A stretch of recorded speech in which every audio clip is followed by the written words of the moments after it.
to this massive, I'm over here, way over to the extreme, well, you're left, which is good. Jeb's right, which is not possible. Mr. Secretary. Not possible.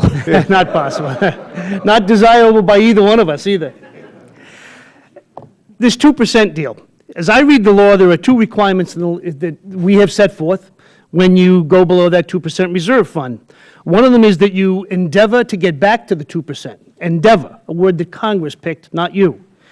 And the other one is that you are required to draw down Treasury funds to bounce up that percentage. Are you endeavoring to get back to the 2%? Very strongly, absolutely. Because you're not just passing out loans like water anymore. You have a lot of other restrictions on the loans that you give out. And you're heading in the right direction. We were always much stronger than most private sector actors, and we're even stronger today, in part because of the work of this committee. And you drew the funds down from the Treasury, correct? We drew $1.7 billion. Did you use any of that Treasury money? We did not. That was money to cover the future potential losses. I know what it's for, but I think that law is stupid, that requires you to borrow taxpayers' money that you don't need, and you have proven that you didn't need it because you didn't use it. So I happen to think that that law is stupid, and I'm trying to change it. So my reading, you have adhered to the law. You're endeavoring to do what you're supposed to do, which is what the word that Congress used, number one. Number two is you took down money that you didn't need to sit there. So as far as I'm concerned, you're doing the law. I actually think that you also have other mandates for FHA and for HUD, which is to encourage home ownership amongst responsible people. You're trying to balance that need, as we balance different things that are required of us. Thank you, Mr. Secretary. I think you're doing a good job. As far as I'm concerned, too, the fact that we don't have any good stories about certain people who have been priced out of the market is because you cannot have a good story when you don't create good stories.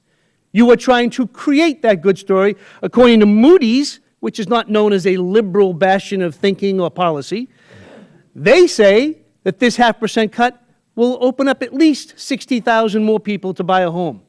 The Realtors Association has a much higher number. So I actually think you're trying to create more of those good stories while being fiscally responsible. One last question on this issue. If the reserve fund is challenged tomorrow because your assumption was wrong, all of a sudden things go bad, is there anything to prevent you from increasing this fee again? Yeah, well, it's fair to say that we've put several tools in place, safeguards in place, so we will continue with those safeguards. Obviously, But my friends on the other side want you to raise that fee. Yeah. We don't want you to raise this fee because we want more people to qualify, and it looks like with the lower fee you can manage it in a responsible way.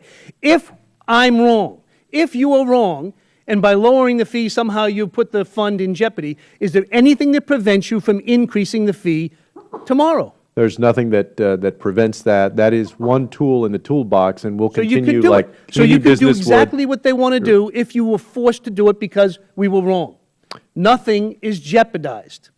And you have plenty of money in the fund to allow you the time to do that. We're talking about a problem that doesn't exist. I want to talk about one other issue that does exist, where a policy that I do disagree with HUD and FHA on, and that's the Distressed Assets Stabilization Fund. Mm-hmm.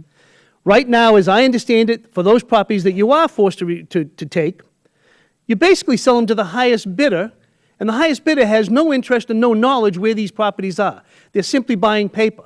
I personally don't think that that is the best way the HUD could be going. First of all, I think you'd be getting more money if you broke them up.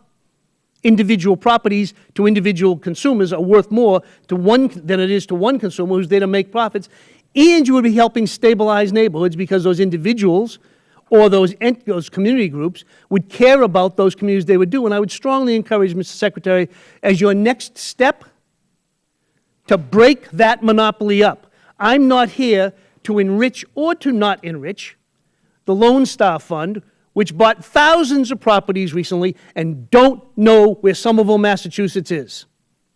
They just bought a piece of paper.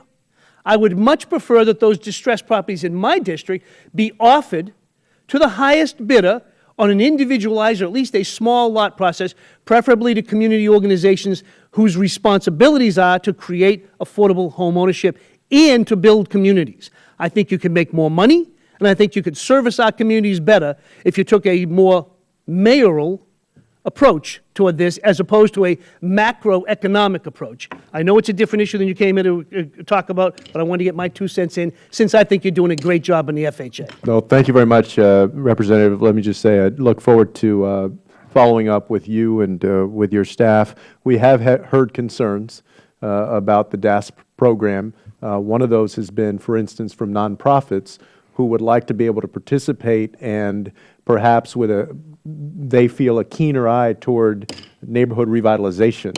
And so we're looking at how we might accomplish that and would love to follow up with you. Time of the gentleman has expired. The chair now recognizes the gentleman from New Mexico, Mr. Pierce, the Vice Chairman of our Housing and Insurance Committee, when asked that he yield to the chair for